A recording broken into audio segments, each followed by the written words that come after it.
Assalamualaikum warahmatullahi wabarakatuh. Jumpa kembali bersama Padi TV Malang Official, media informasi dan motivasi.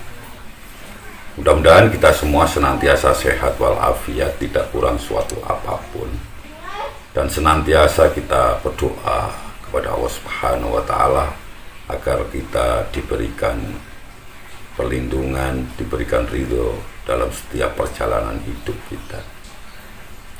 Mari saudaraku, kita berbiasakan diri atau membiasakan diri untuk menonton video ini sampai habis agar tidak gagal paham, lebih-lebih nanti gagal berkomentar. Saudaraku, banyak orang yang mengaku seorang spiritualis, banyak yang mengaku seorang paranormal, seorang praktisi. Namun hal ini menimbulkan pro kontra, menimbulkan sebuah perdebatan, bahkan sampai menimbulkan sebuah saling serang antara pendukung dan orang yang tidak setuju. Apalagi spiritualis yang ditampilkan di YouTube atau di media sosial, tentu saja ini banyak mengandung menjadikan pro kontra. Baiklah saudaraku, ada beberapa hal ya yang berkaitan dengan dunia spiritualis. Karena rata-rata di antara kita ini memiliki 3 orientasi duniawi, yaitu harta, tahta, dan cinta.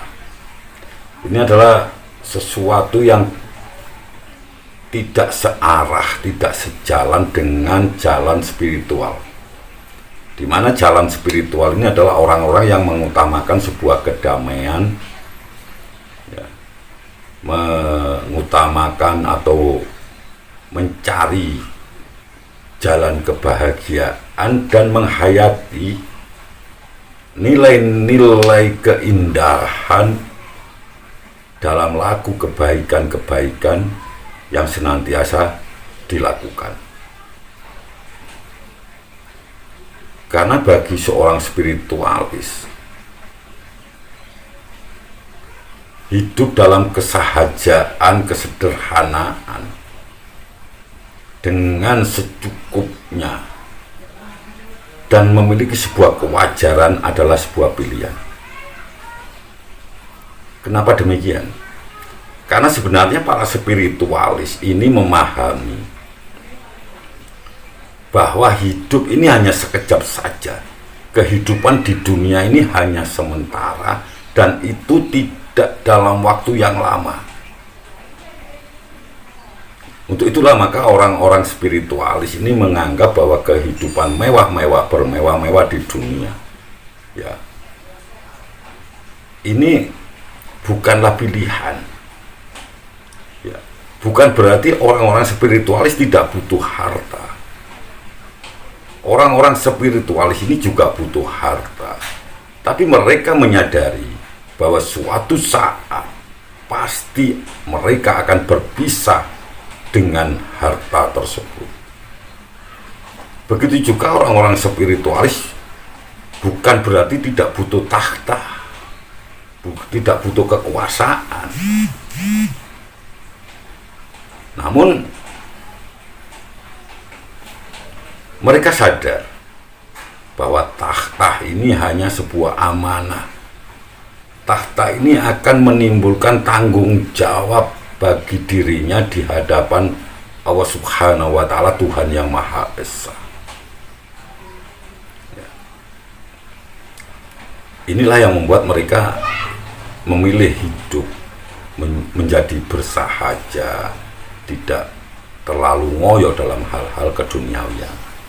Begitu juga dengan cinta. Orang-orang spiritualis butuh cinta, Tapi cinta mereka terhadap sesama, cinta mereka terhadap dunia, ini tidak pernah mengalahkan cinta mereka terhadap Tuhannya.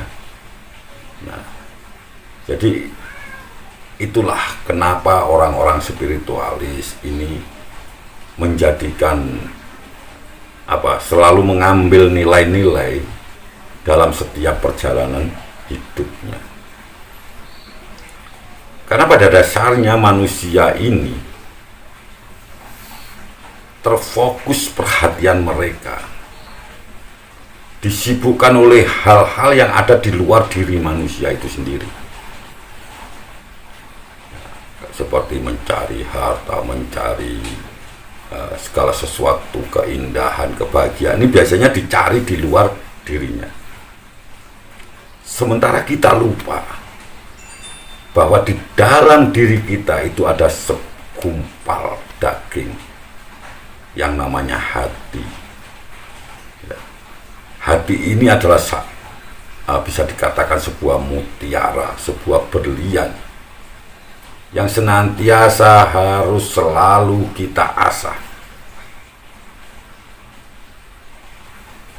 agar hati ini menjadi bersih dan cemerlang. Dan hati ini mampu menjadi sebuah pelita yang akan menerangi seluruh diri manusia tersebut,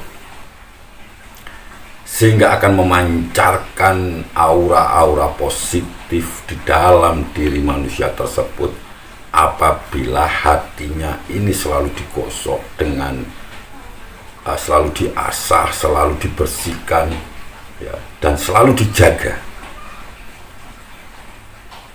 Karena hati inilah nanti yang akan menjadi sumber penerang di dalam diri manusia tersebut. Jadi kalau orang-orang spiritualis sudah tentu menyadari bahwa mereka perlu yang namanya mengasah hati ini terus-menerus sesuai dengan agama dan kepercayaannya masing-masing serta keyakinan mereka.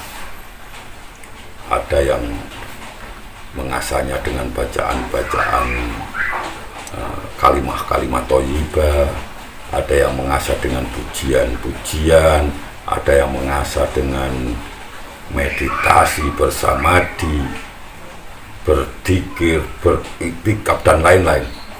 Ini adalah dalam rangka mengasah hati tersebut serta membersihkannya dengan mohon ampunan atas segala dosa-dosa yang telah dilakukan. Kalau kita yang muslim beristighfar terus-menerus, ini akan mampu membersihkan hati kita dari kerak-kerak dosa yang telah dan sering kita lakukan. Jadi seperti itu. Karena pada dasarnya harta kita sesungguhnya itu adalah hati yang ada di dalam diri kita, kolbu kita, dan kita harus senantiasa menjaga hati kita agar nanti basyiro, mata hati kita itu menjadi kuat dan kita mampu menjadi orang-orang yang selalu berusaha untuk melakukan kebaikan dan menyadari segala kesalahan. Itu adalah bagian kecil daripada apa sih orang-orang spiritualis seperti itu. Jadi kita bisa membedakan mana benar-benar spiritualis dan mana yang hanya mengaku-ngaku jadi seorang spiritualis. Jadi gambaran di atas mudah-mudahan itu bisa menjadikan sebuah pembelajaran bagi kita semua agar kita tidak pernah mudah kagum, mudah gumun, mudah terkejut dengan demonstrasi-demonstrasi yang dilakukan orang-orang yang mengaku dirinya spiritualis sementara mereka masih sibuk dengan harta, tahta, dan cintanya. Cinta mereka tidak lebih besar daripada cintanya kepada Allah Subhanahu wa Ta'ala. Nah, cintanya pada dunia ini terlalu tinggi. Itu pun juga harus kita jadikan sebuah pertimbangan. Jadi saudaraku, apakah nanti kita ketemu dengan seorang spiritualis yang benar-benar spiritualis, atau hanya orang-orang yang mengaku dirinya sebagai seorang spiritualis.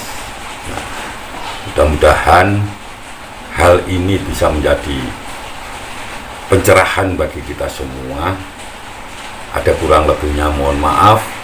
Wabillahi taufik walhidayah. Wassalamualaikum warahmatullahi wabarakatuh.